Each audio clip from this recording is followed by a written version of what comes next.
Quem está contente por estar na casa de Deus, diga amém. Amém. E quem está com frio, diga misericórdia. Misericórdia.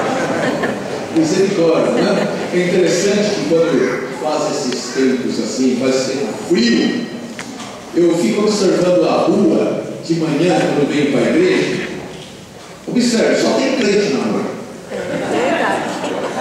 É o crente que tem para a igreja. A ciclovia vazia, porque ninguém vem de bicicleta para a igreja.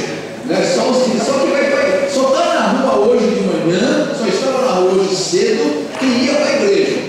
É interessante, lá no prédio onde eu moro,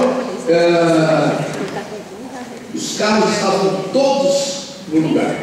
Ninguém tinha saído. Aliás, eu desci com uma família.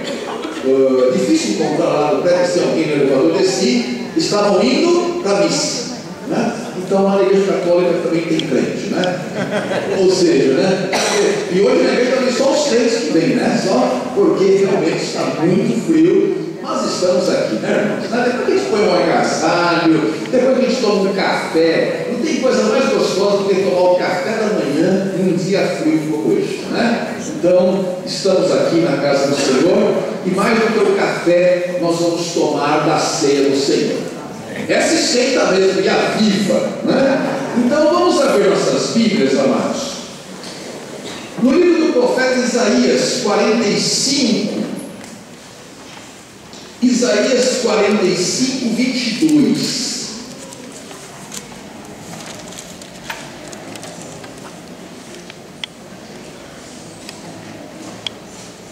Isaías 45, 22, que diz assim, Deus dizendo: olhai para mim e sede salvos, vós todos os termos da terra, porque eu sou Deus e não há outro. Repetirei a primeira parte: olhai para mim e sede salvos. Agora vai em Hebreus capítulo 12, Novo Testamento, depois de Tessalonicenses, depois de Timóteo, depois de Tito, chegamos em Hebreus 12, versos 1 e 2.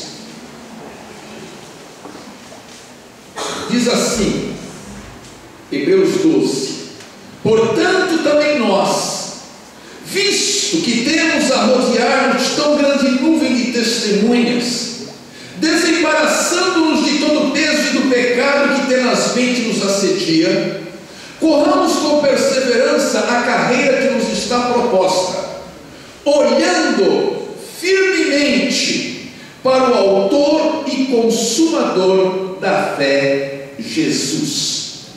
Olhando firmemente para o autor e consumador da fé, Jesus. Eu gosto de dar títulos aos meus sermões, às minhas mensagens, e talvez vocês já perceberam para onde a gente vai hoje, né? O título é: para onde você olha quando a crise chega? Para onde você olha quando a crise chega? E nós queremos falar hoje, nesta manhã fria, acerca da importância na vida de cada cristão, da importância do nosso olhar.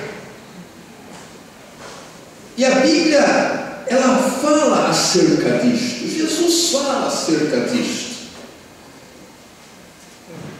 dos olhos bons, dos olhos maus, dos olhos que enxergam somente o visível e dos olhos que enxergam aquilo que é invisível. Você, por acaso, algum dia já elogiou a beleza ou a elegância de alguém e a pessoa lhe respondeu timidamente: ah, são seus olhos? Já aconteceu isso?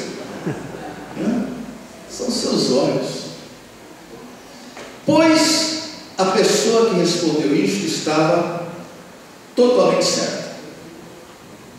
São os seus olhos mesmo. Irmãos, a qualidade da nossa visão é que determinará os nossos julgamentos, os nossos rumos, as nossas alegrias, as nossas tristezas. É a qualidade da nossa visão que determinará se algo é belo ou se algo é mau. Porque o olhar que lançamos interpreta o mundo e vai falar muito acerca de nós. E vai falar muito acerca de nós. Você conhece pessoas que tudo que vê nada presta? Tudo que vê tem defeito. Olha para a igreja, tem defeito. Olha para o cônjuge, tem defeito. Olha para os filhos, tem defeito. E eu acho que olha para Deus e também fala, precisa melhorar. O nosso olhar fala muito acerca de nós. É por isso que Jesus disse: se os teus olhos forem bons, todo o teu corpo será luminoso, e você vai interpretar o mundo a partir dos teus olhos bons. Porém, se os teus olhos forem maus, a sua maneira de ver sempre será má. O coral canta, estava bonito, mas a irmã Maria desafinou. A palavra do pastor foi boa, mas se falasse 5 minutos menos, teria sido melhor. Sempre tem alguma coisa. Na verdade, irmãos, nada vai agradar esta pessoa. Sabe por quê? Porque os seus olhos são maus. Querem ver uma coisa na Bíblia, irmãos? Aos olhos de Judas Iscariotes, derramar e quebrar um vaso de alabastro de perfume sobre Jesus era desperdício.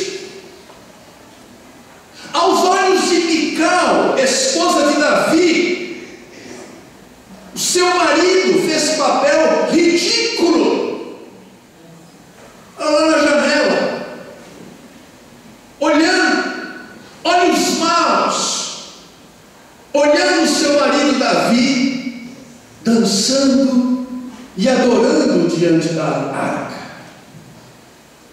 Aos olhos de Marta, irmã de Maria, era um absurdo, absurdo, Maria ficar sentada aos pés de Jesus enquanto tem tanta coisa para fazer. Aos olhos de Pedro, Jesus devia ter mais piedade de si mesmo e não enfrentar a cruz. Não, Jesus, não faça isto. Aliás, eram os olhos de Satanás, né? A régua de Satanás. Aos olhos daqueles temerosos soldados israelitas, Golias era um gigante invencível. Aos olhos de Davi, um pequenino e frangote menino, aquele gigante não passava de um incircunciso qualquer. Irmãos e irmãs, no fundo, tudo depende dos olhos. E se nós queremos e se nós desejamos crescer espiritualmente, nós precisamos não apenas fazer as coisas certas, também observar aquelas coisas que nós devemos evitar. Porque às vezes a gente faz as coisas certas, mas não evita aquilo que deveríamos evitar. Isso acaba atrapalhando o nosso crescimento, o nosso amadurecimento espiritual. Então, falando acerca dos olhos, do olhar, existem algumas coisas que nós precisamos não fazer. E a Bíblia nos mostra isto de diversas maneiras. A primeira coisa, irmãos, que nós, enquanto cristãos, precisamos observar acerca dos olhos é: não olhe para trás. Não olhe para trás. Já leram nos evangelhos Jesus dizendo: aquele que põe a mão no arado e fica olhando para trás não é digno e não é apto para o reino de Deus. E por quê? Porque o cristão tem que olhar para frente. Lá no deserto, Israel pecou, errou e ficou dando voltas, ficou andando em círculos, tudo por causa do seu olhar.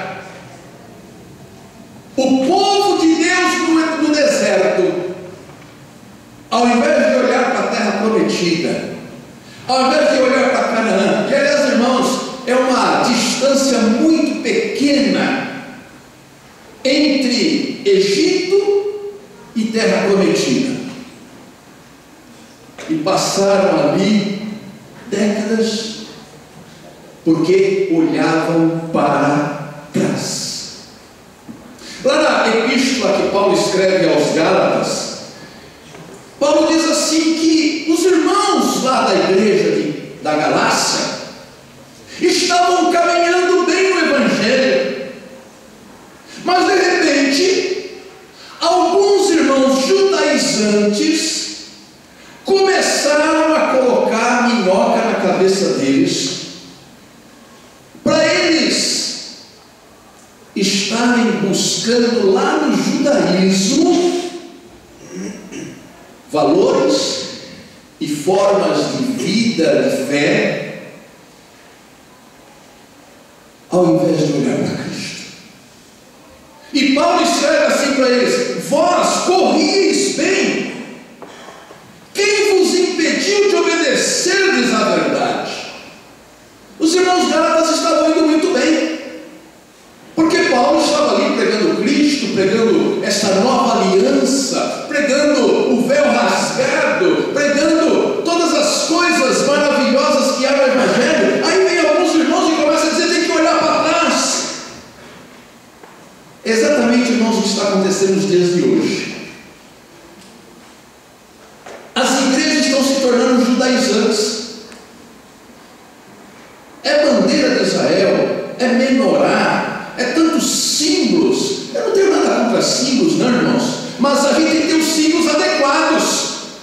Os nossos símbolos são a palavra de Deus, a ceia do Senhor. Shofar, kippah. Tem um programa de televisão, ele fica com uma estola, um chale aqui, azul e branco, que é a cor de Israel e tal. Judaizantes. Meu Deus do céu, Jesus fez tantas coisas. O Evangelho é a plenitude dos tempos, é aquelas coisas do passado, eram sombras daquelas que haviam de vir. E quando vem, a pessoa, ao invés de olhar para frente, volta para trás. Foi isso que estava acontecendo na igreja dos Gálatas. E Paulo percebeu e disse assim: vocês estavam correndo bem, o que aconteceu? Não é para trás que tem que olhar, é para frente onde Cristo está. Enquanto a gente olha para Cristo, a nossa nossa frente, a gente vai bem. Mas quando a gente começa a olhar para trás, a gente começa a tropeçar. Paulo também ensina: esquecendo-me das coisas que para trás ficam, caminho para aquelas que diante de mim estão. Eu não sei, irmão, o que aconteceu na sua vida lá no passado. Esqueça. Você não pode mais caminhar dentro daquele padrão que você vivia. Esqueça. Se Deus apagou, se Deus passou uma borracha, falou assim: eu joguei seus pecados no fundo do mar, eu não tenho que lembrá-los mais. E também ninguém tem o direito de ficar lembrando para mim. Conta-se que um homem que teve uma vida muito pervertida, uma vida promíscua, se converteu. E ele saiu pelas igrejas contando o testemunho dele. Só que ele passava 50 minutos no testemunho, pedia licença para o pastor para testemunhar, 50 minutos falando quantas mulheres pegou, o que o diabo fez, aquilo, todas aquelas coisas lá, as bebidas que tomou, as drogas que usou, tal. O pastor falou: para lá, nós não queremos saber o que o diabo fez na sua vida, mas queremos saber o que Jesus fez na sua vida. Amém. Sabe, irmãos, não é para trás que devemos olhar, é para frente. Então, se porventura temos aqui pessoas, irmãos, queridos, que gostam, ou que estão presos, não é que gostam, que está preso, amarrado, atado, está sempre olhando para trás. Não, lá que era bom, e naquela época era bom. Olhe para frente. Olhe para frente onde Deus está. Os valores judaizantes foram muito importantes na história do povo de Deus, mas esse povo avançou. Agora nós somos igreja de Cristo, a igreja da nova aliança.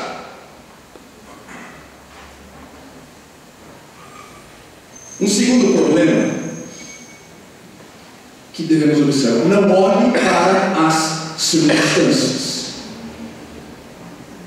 Ou seja, não é que a gente vai ficar cego para o que está acontecendo, mas não fixe os seus olhos nas circunstâncias, nos acontecimentos, na força do vento, na força do mar, na tempestade. E o grande exemplo que nós temos na Bíblia é Pedro, que Jesus andava por sobre as águas. Os discípulos pensaram que era um fantasma, e Jesus diz: não temais, sou eu. E Pedro disse: o Senhor manda eu ter contigo. E Jesus diz: então vem. E ele saiu do barco, e ele caminhou, mas no meio do caminho, diz lá: todavia, reparando na força do vento. Quem repara na força do vento e tira Jesus dos olhos, o que acontece? Afunda. Há muitos cristãos, infelizmente, estão afundando, estão naufragando, estão sendo engolidos pela fúria do mar, porque deixaram de olhar para Jesus. Irmãos e irmãs, quando a crise chega, não fixe os seus olhos na força do vento, porque sabe o que acontece, irmãos? Quando os nossos olhos, quando olhamos em volta, nós somos levados a perder um pouco a nossa fé. Porque nós achamos que as coisas que estão nos acontecendo são maiores do que o nosso Deus que temos. Então, amados, nesta manhã, se porventura você tem se preocupado excessivamente demasiadamente. Se você tem olhado mais para as portas fechadas do que para o Deus que abre as portas, em nome de Jesus, comece a olhar para Jesus. Amém. Um outro problema, irmãos, é quando a gente olha para baixo. Ou seja, quando a gente só vê as nossas problemáticas. Quando nós só vemos aquilo que é propriamente nosso. E lá em Filipenses, Paulo diz assim: não tenha cada um em vista o que é propriamente seu, senão também cada qual o que é dos outros. O que estava acontecendo lá naquela igreja é que os irmãos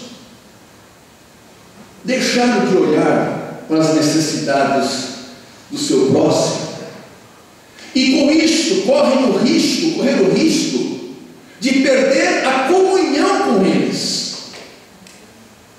E é muito fácil, irmãos, nos dias de hoje, nós termos uma vida centrada no individualismo. É quando eu olho só para mim, só para as minhas necessidades, só para os meus problemas, não sou capaz de levantar os olhos e ver que eu posso ajudar o meu irmão, que tem outro tipo de necessidade, que eu possa abençoar a vida do outro. Mas frequentemente nós temos um olhar egoísta, um olhar para baixo, preocupado somente com os seus próprios assuntos. E isto vale também para as coisas do mundo espiritual. Sabe por quê, irmãos? Porque a vida de fé do cristão não é para viver solitariamente e isoladamente. A vida de fé do cristão é para ser vivida comunitariamente. Até o livro de Salmos, que hoje nós lemos sozinhos em nossa casa, o livro de Salmos, irmãos, eles eram orados no templo, eram cantados no templo. O livro de Salmos sempre foi um livro essencialmente coletivo. Nos dias de hoje ele acabou se tornando assim, individual.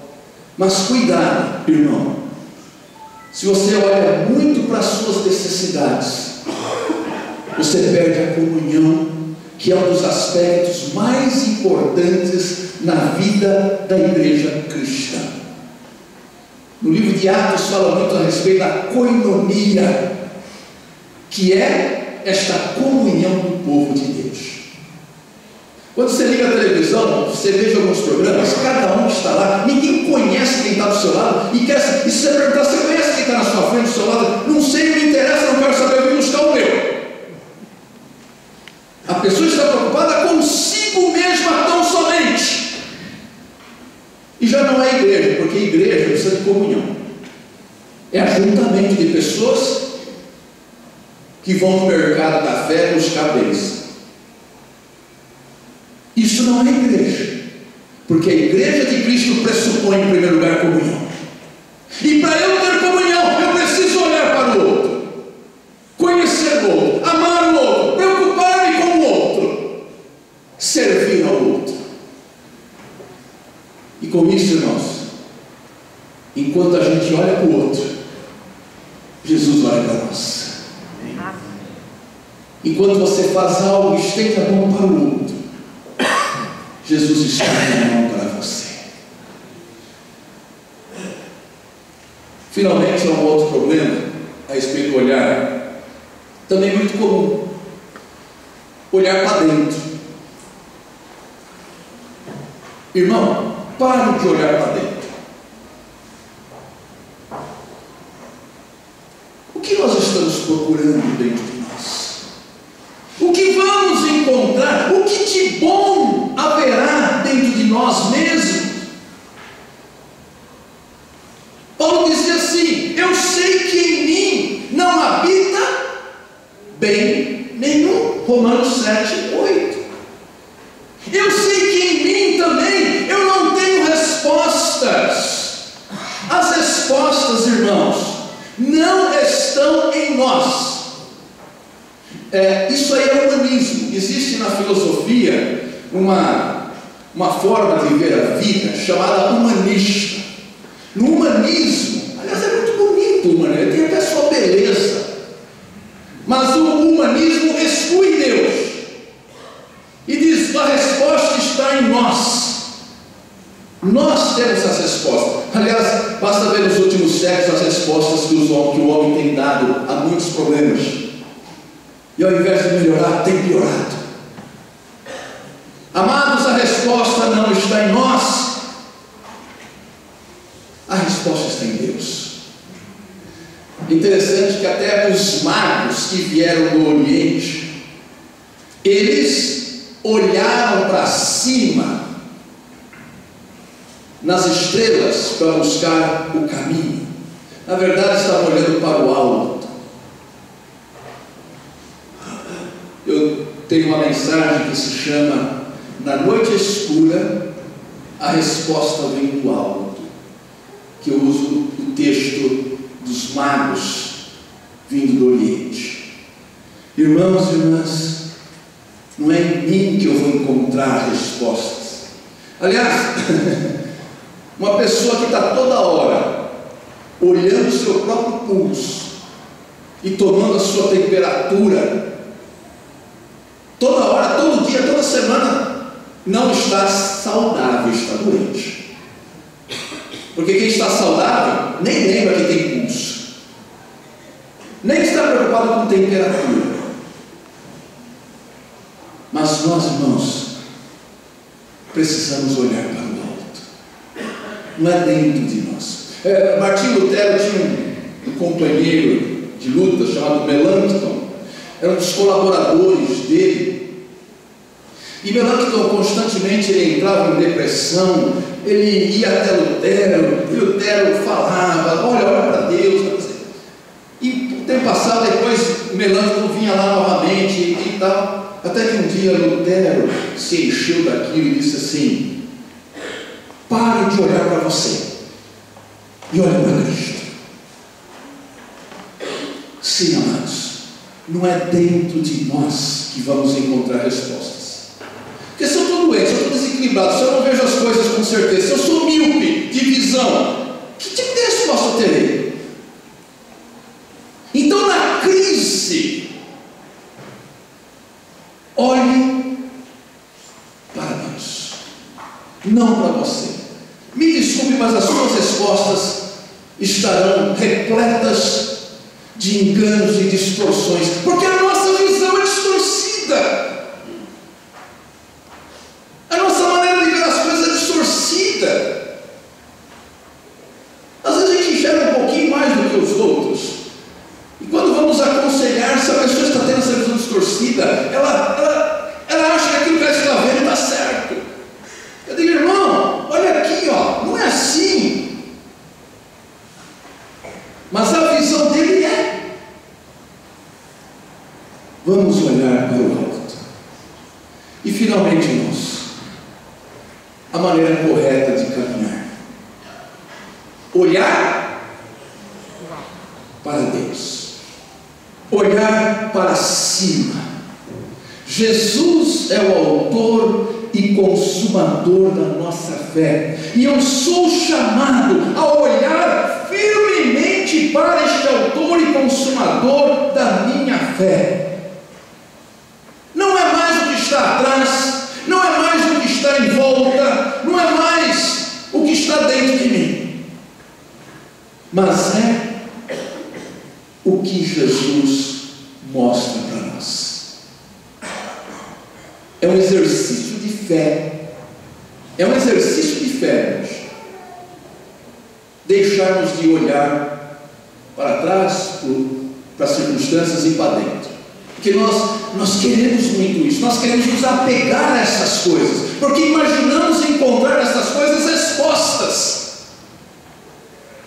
Mas a palavra de Deus é muito clara: olhe para Jesus.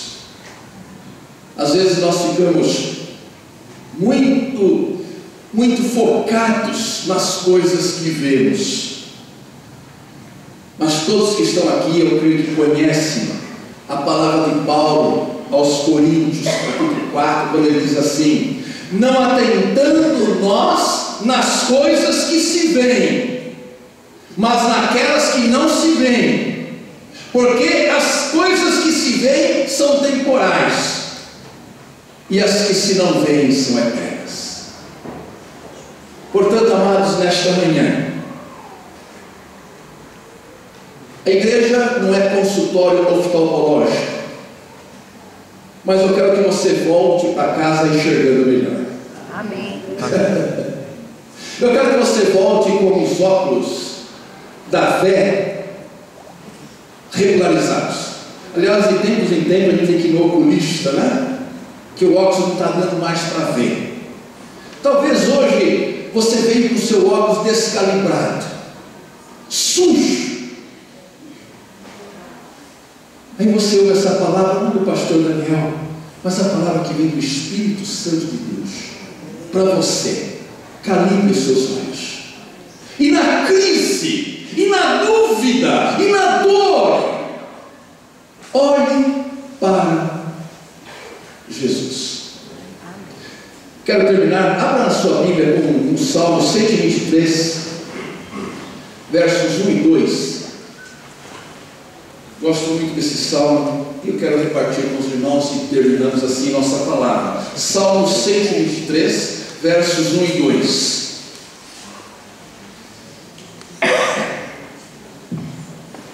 Eu sei que algumas versões são diferentes, mas não importa. Nós vamos ler juntos o verso 1 e 2. Diz assim: a ti que habitas nos céus, eleva os meus olhos, como os olhos dos servos estão fitos nas mãos dos seus senhores, e os olhos da serva na mão de sua senhora, assim os nossos olhos estão fitos no Senhor nosso Deus, até que se compadeça de nós. Não tire os olhos de Deus até que se compadeça de você. Amém? Amém. Que Deus nos abençoe.